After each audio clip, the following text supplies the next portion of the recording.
A lot of people ask me when I'm being interviewed or people find out about this book what the most frightening thing I did was to me personally. And I will share that with you now. It actually happened when I first moved here. I was here for maybe 2 or 3 months when it happened. And I will read for you the passage about that if I can see. Of course, I made my notes in red. And all the lights up here are red. Okay. Oh, hey, this is yellow back here. I can actually read. Maybe I should just turn around and face the other direction. Okay, I'm on the wrong page. Here we are. There it is. Okay. So I'm looking for vampires and trying to find someone to talk to who's a real vampire when this part of the book comes up. There's an old story that begins, there was once a time when vampires were as common as leaves of grass or berries in a pail. And they would never keep still, but wander around at night among the people. While that may have been true at one time, it certainly wasn't true today. During my website hunting, I had sent out dozens and dozens of emails, especially to vampires I found in the DC, Virginia, and Maryland area. I thought I'd hit pay dirt when I found my first contact, Steve. I was so convinced that I was on the right track with him that I ended up sitting alone in a dark park, not completely unconvinced that someone wasn't lurking in the bushes watching me. While trolling the internet for vampires, I'd found just about every name possible.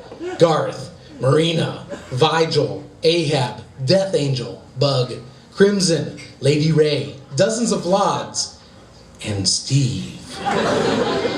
I'd noticed Steve posting a lot on the vampire message boards, sometimes several postings per topic per day. Since he seemed like he was such a chatty patty online, I figured he'd be a natural interview subject. We exchanged many emails before he agreed to meet me. In those emails, I'd only really managed to learn 2 things about Steve. A, he considered himself, in fact, a true undead vampire. And B, his real name wasn't Steve. Steve is an odd pseudonym for a vampire, I wrote. Honestly, I expected something spookier. How do you think I've managed to live undetected among mortals, he replied. I'm not some kind of kid who likes to pretend he craves blood. This statement, of course, just made me think that he was, in fact, a kid who just likes to pretend he craves blood. I figured he was harmless. Steve agreed to meet me in a park north of Military Road in DC, just a few blocks away from my apartment. It wasn't ideal, but it was a public place. I didn't think much about meeting in a park at 7:30 at night, until the meeting time came, and I remembered that during November, it is completely dark at 7:30 at night. The park itself was shaped like a big triangle. It still is shaped like a big triangle, with a ball diamond in one corner, basketball and tennis courts in another, and benches and kiddie play equipment in a third. The area with the benches is surrounded by a partial wall, trees, and shrubs.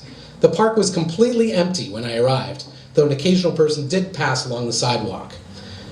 Sitting there waiting in the moonlight for a vampire to show up, you'd think I'd feel very alone. That was the problem. I didn't feel alone at all. I felt crazily attuned to the surroundings, hearing every branch rustle, twig snap, and leaf tumbling along in a light breeze. But 7:30 came and went. I became increasingly jumpy as I sat on the bench, nervously checking my watch and spinning my head around to make sense of every little noise. That's when I thought I saw someone standing between 2 bushes at the side of the park shelter. Hello? I cried weakly. I didn't cry, I called. Nothing. Every time I convinced myself that the shape I saw wasn't a person, I'd notice something move or adjust and thought I saw a shoulder or an arm. Steve? Nothing. That's when I started to think of questions I should have asked myself, well, before I wandered into a dark park, mostly obscured from view by the street. Like, why did Steve want to meet somewhere near my house, not his?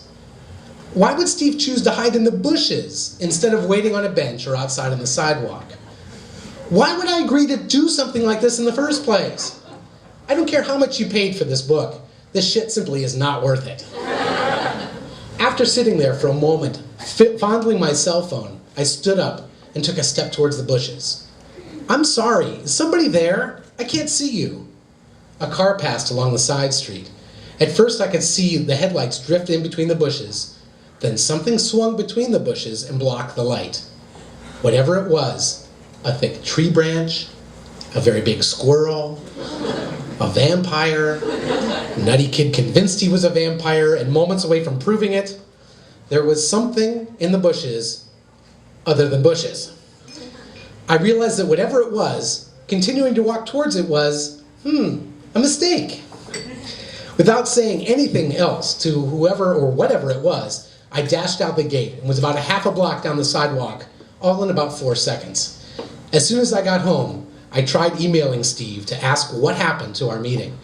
I never heard from Steve again. Since then, I've never found his postings on the message board either.